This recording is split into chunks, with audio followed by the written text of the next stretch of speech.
বন্ধুরা, আমি যে ভিডিওগুলো করি প্রত্যেকটা ভিডিও পরিবেশ, গাছ এবং মানুষকে নিয়ে।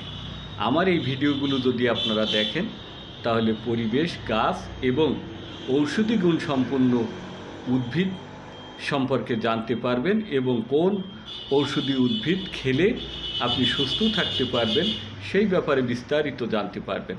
তো আজকে আমি যে আলোচনাটা করছি সর্পগন্ধা গাছ।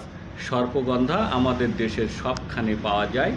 সর্পগন্ধা এমনই একটি ভেষজ উপাদান, এই সর্পগন্ধা গাছের চূর্ণ যদি আপনি নিয়মিত কিছুদিন সেবন করেন তাহলে আপনার হাইপারটেনশন, উচ্চ রক্তচাপ, অনিদ্রা, মৃগী এবং উন্মাদের মতো কঠিন রোগ থেকে মুক্তি পাবেন।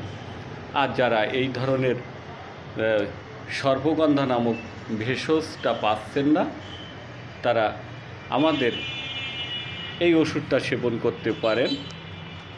ফ্রিটেন্স নামক এই ওষুধটা কিছুদিন নিয়মিত সেবন করলে আপনারা এই ধরনের হাইপারটেনশন, উচ্চ রক্তচাপ ও অনিদ্রা এবং মৃগীর মতো কঠিন রোগ থেকে মুক্তি পাবেন। তো বন্ধুরা, আজ এই পর্যন্ত, আবারও দেখা হবে নতুন আরেকটি ভিডিও নিয়ে। সেই পর্যন্ত ভালো থাকবেন, সুস্থ থাকবেন।